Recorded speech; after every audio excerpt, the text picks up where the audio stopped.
Olá, bom dia. Você já ouviu falar do movimento Julho das Pretas? Ele é um movimento nacional que está na 12ª edição e aqui no Maranhão ele chegou um pouco depois, está na 8ª edição, mas você vai saber sobre ele todinho já já, porque quem veio tomar café comigo nessa manhã foi a Ialorixá Jo Brandão, que é a produtora cultural e uma das coordenadoras desse movimento. Bom dia, Jo.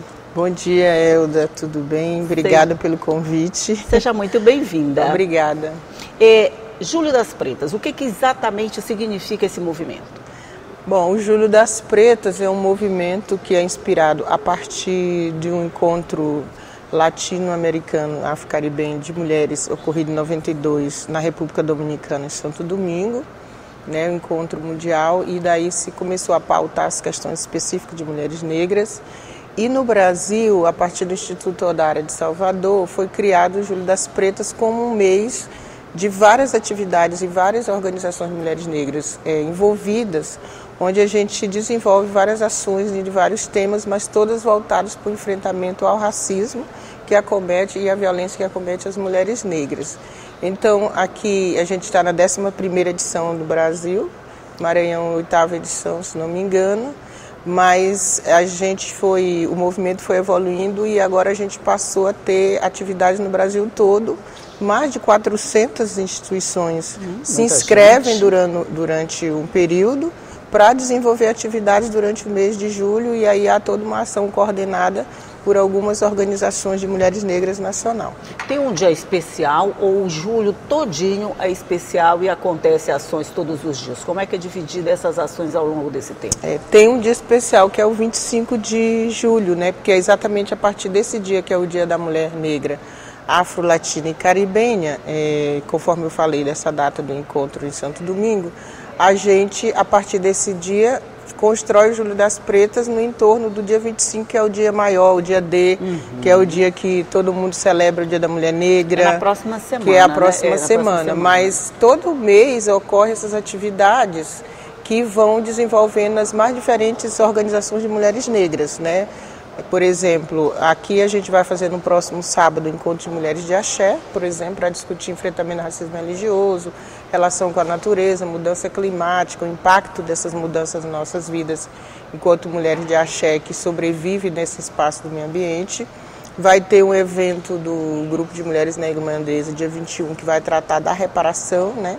Porque o tema desse ano vai ser voltado para a reparação e para o bem viver das mulheres negras. Então, a gente trabalha essas ações voltadas com essas duas temáticas.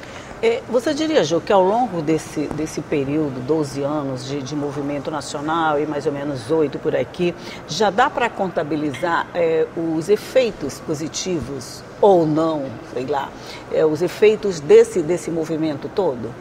A gente sempre contabiliza, porque nós somos sempre sujeitas de dados negativos no Brasil. As mulheres negras estão em desvantagem no campo do mercado de trabalho, sim, na representação política, social dos espaços de poder, de deliberação em políticas públicas, mas em função exatamente dessas desvantagens, desses dados que são sempre negativos em relação a nós, o Julho das Pretas eles vêm exatamente para construir uma agenda de enfrentamento desse racismo que acomete as mulheres negras e faz com que a gente esteja fora desses lugares. Então, a gente tem contabilidade para mostrar também de conquistas, porque a partir disso você vai construindo espaços de diálogo, a discussão da presença da mulher negra, por exemplo, nas políticas públicas e também na disputa política, né? Nós estamos em desvantagem no ponto de vista, sim, da representação.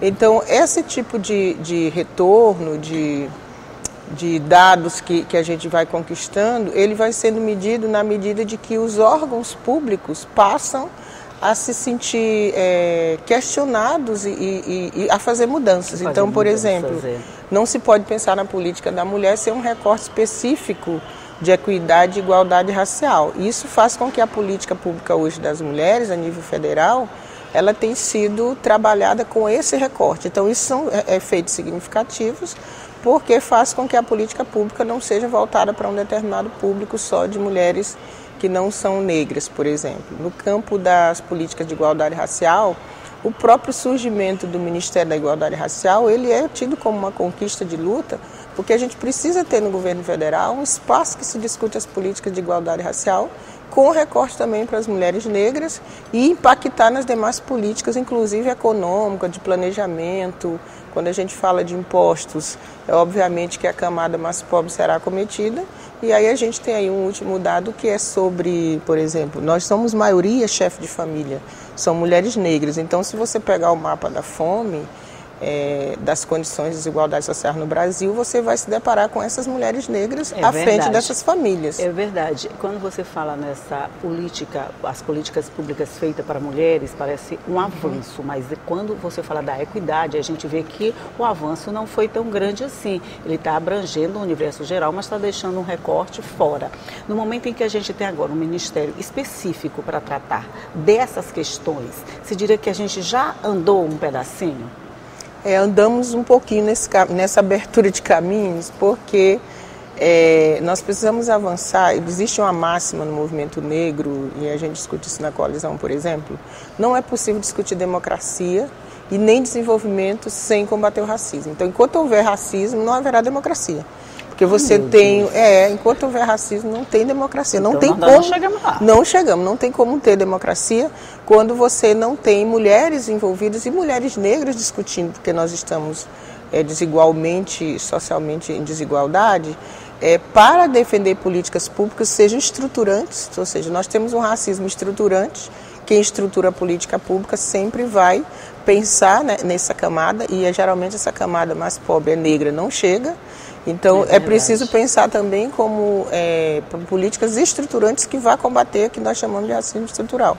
Porque o racismo estrutural não é uma categoria de racismo. Ele é o cerne do que estabelece a política brasileira. Ele estrutura a política pública. Mesmo, é verdade, porque quando se pensa em política, você não faz os recortes específicos de gênero, de igualdade racial, por exemplo, e nós temos uma sociedade eminentemente negra, em sua maioria, e economicamente desigual, né? A gente pode ver essa desigualdade até na questão da representatividade política, como você falou. Sim, quantas mulheres negras a gente tem? A gente pode falar aqui no Maranhão, especificamente.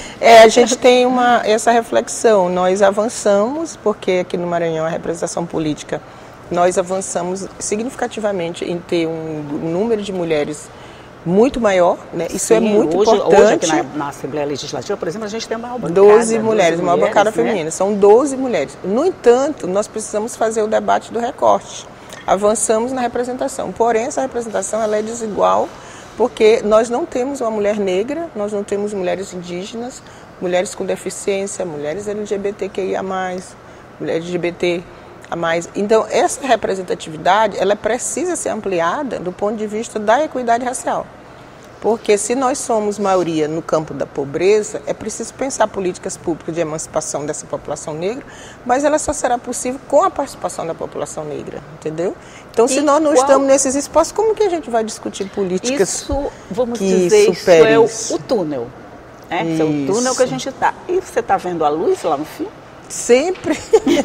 Eu sou muito esperançosa, eu sou uma mulher muito otimista do ponto de vista. E o que me inspira nisso tudo é exatamente essa capacidade de resistência que nós, mulheres negras, povo negro, sempre tivemos.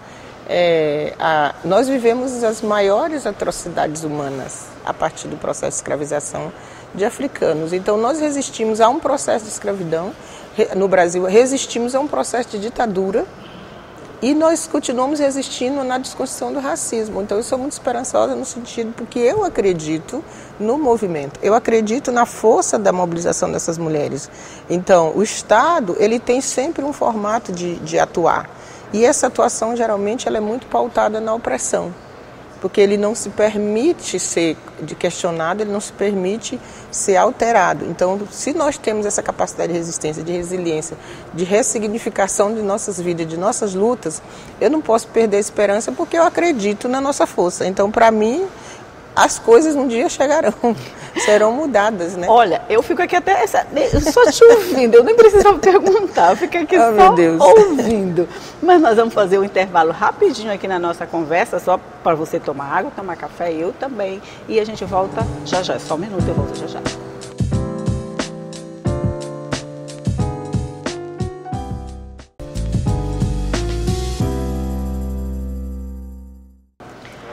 Já estamos de volta conversando aqui sobre o Júlio das Pretas e eu estou conversando aqui com a Jo Brandão. Na verdade, eu estou tendo uma aula com a Jo Brandão aqui, eu nem preciso falar, você já percebeu, né? Ela sozinha vai levando, mas isso é muito bom, isso é muito bom. Quando a gente fala nesses recortes, nessas possibilidades de igualdade, o Júlio das Pretas vem exatamente nesse sentido, né? Trazer essa visibilidade. Você diz, enquanto não houver racismo, não haverá democracia. E o racismo, assim, por mais que a gente fale, por mais que a gente combata, parece uma coisa assim, parece uma praga, vamos dizer. Como vencer uma coisa assim tão resiliente quanto o racismo? Porque o racismo ele é uma construção, inclusive ideológica, né? Ela é estabelecida a partir de uma concepção de que há uma sociedade mais importante que outra, e aí do ponto de vista da população branca, há essa concepção, inclusive mundial, quando se pensa que eu posso escravizar ou eu posso ocupar, invadir outros lugares para dominar e explorar. Então essa primeira concepção racial de superioridade, de supremacia, ela vai estabelecer processos históricos que são muito difíceis de desconstrução. Então o racismo ele é impregnado, né, não só nosso café aqui para a nossa conversa continuar. Num processo ideológico, mas ele é impregnado numa estrutura política. Ele é um sistema. Então, o racismo não pode ser visto apenas como um sentimento das pessoas. Eu não gosto de fulano, eu não tolero fulano, porque ele é negro, ou porque ele é indígena, ou por A mais B. Mas a gente precisa encarar o racismo como um sistema muito bem estruturado, porque ele determina um poder de uma determinada camada social.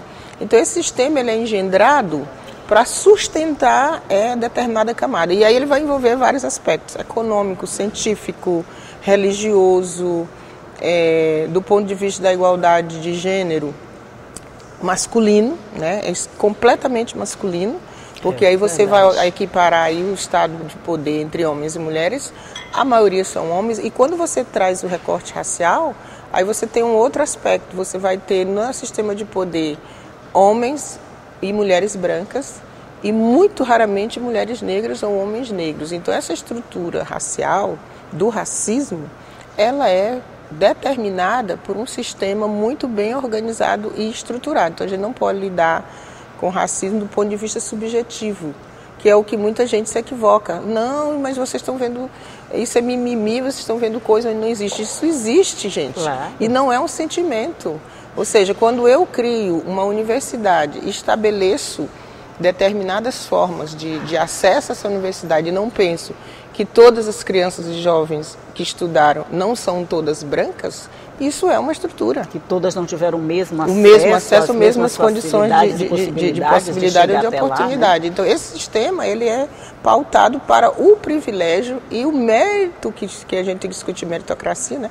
O privilégio de uma camada social branca, masculina e de um poder aquisitivo diferenciado. Então, não podemos tratar racismo apenas do ponto de vista subjetivo, de que alguém externe um ódio pela cor da minha pele.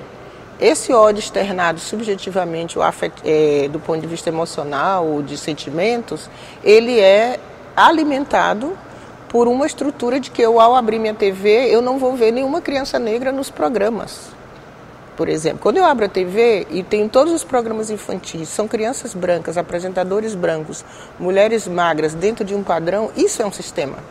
Porque a minha filha, meus filhos, meus netos não vão se ver. Então, aquilo se introjeta na cabeça dessa criança de tal forma que ela vai desenvolver problemas. Isso é diferente de sentimento, é ação, é completamente diferente, é um sistema e ele é estruturado. A gente vive num estado que ele é predominantemente preto. Né, descendente de negros mesmo. Mas Maranhão não tem para onde correr, né? Maranhão 70% Bahia não tem da população correr, negra. Né? Você diria que a partir disso, vamos falar especificamente das mulheres, elas têm consciência dessa luta, elas têm consciência da importância de brigar pelo espaço, de não deixar que digam que é subjetivo, que é um sentimento, que é um mimimi?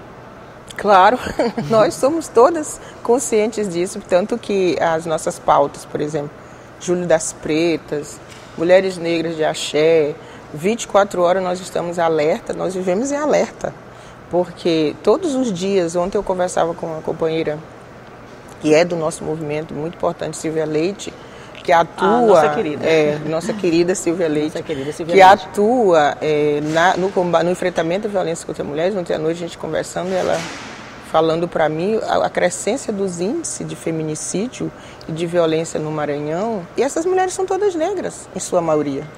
Então, essa consciência nossa de que nós temos que estar sempre alertas, porque todos os dias nós vamos ter notícias sobre nós, e essas notícias não são positivas, faz com que a gente todos os dias tenha que planejar, ressignificar, reinventar e construir lutas que vão para esse enfrentamento.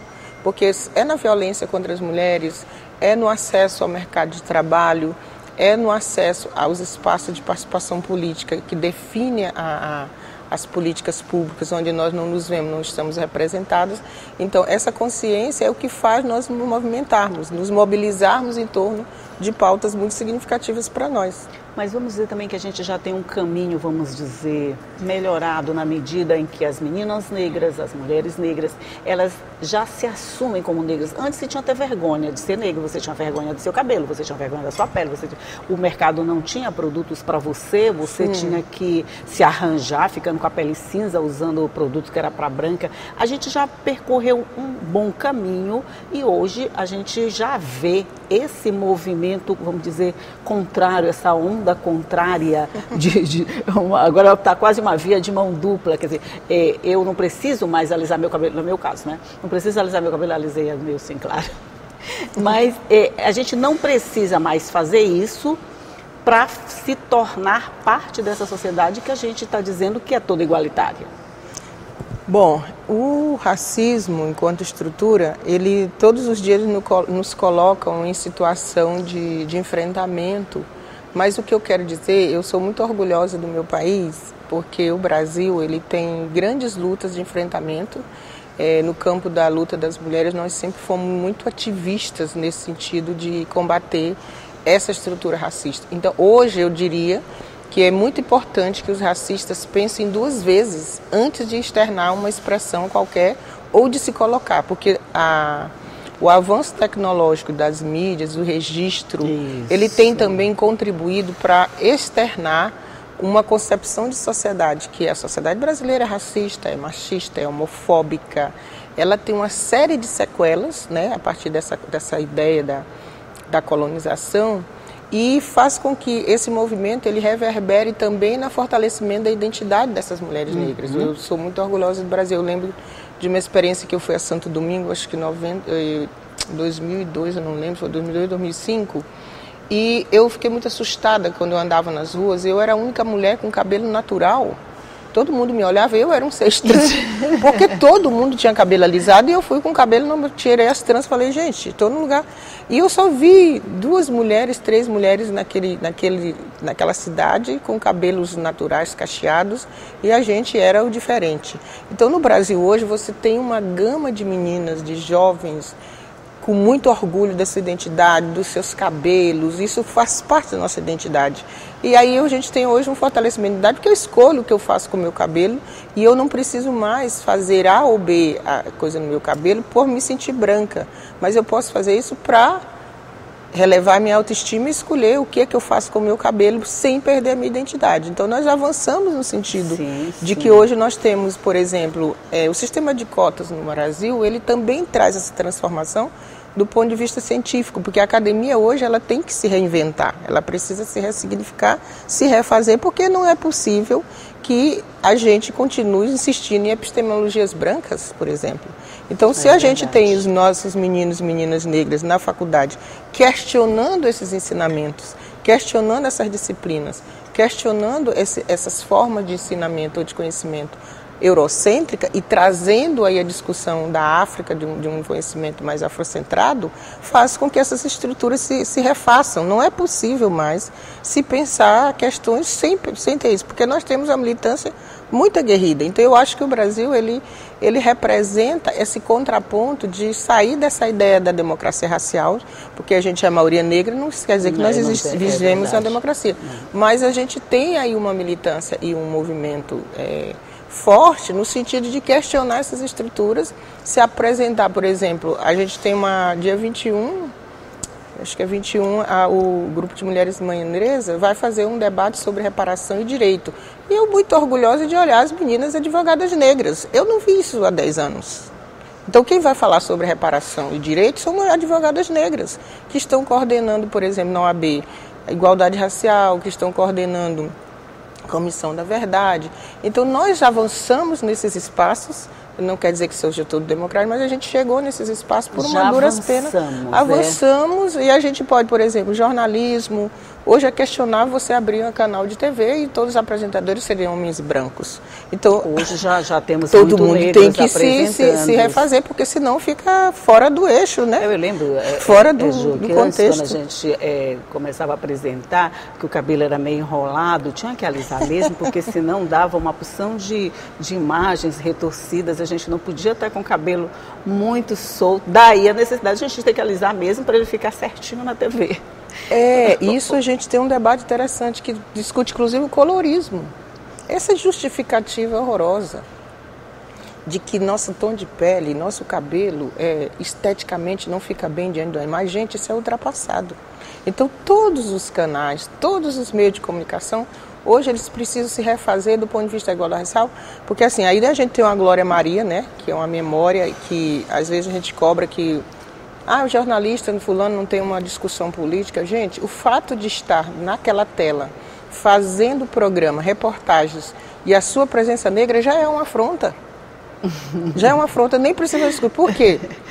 Porque a gente nunca viu. Nada, sua imagem já sua diz imagem tudo. Já diz muita coisa, porque verdade. Hoje a gente não tem mais como, nem a Globo consegue ter hoje na sua escala de apresentadores só brancos, não tem como. Não tem como, porque quando você tem esse movimento forte, esses espaços eles vão se olhando e se sentindo fora do contexto, ultrapassado, né? É assim que vai, né? É um passo de cada vez até se Sim, chegar. claro. Não vai se chegar ao fim do caminho, porque não é o fim do caminho que se quer, né? A gente quer o caminho para todo mundo, né? Que todo mundo siga junto na mesma direção para o mesmo objetivo. Nem que para isso a gente tenha que pegar as vias alternativas para chegar até lá. Mas vamos chegar. E está aí a importância desse movimento Julho das Pretas em todo esse contexto que a gente falou.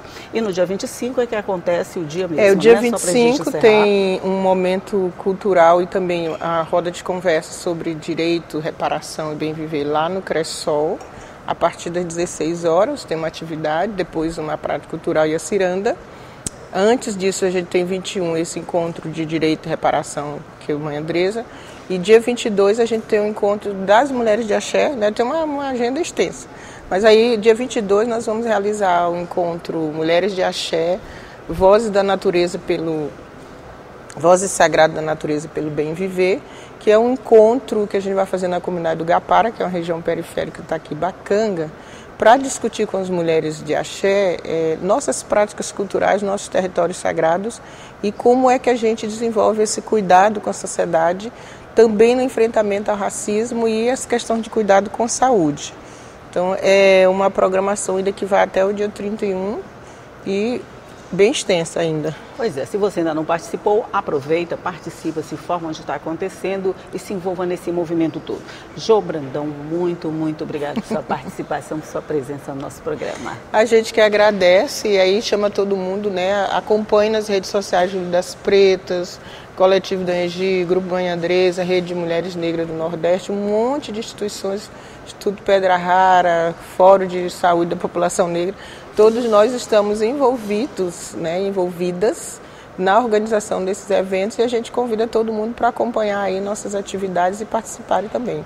Muito obrigado, Elda, e toda a equipe do programa. Muito obrigada a você aí do outro lado também. E todo dia já sabe, estou te esperando aqui às 9 da manhã com informação, com café, com tudo para tornar o seu dia bem iniciado, vamos dizer assim. Tchau e até a próxima.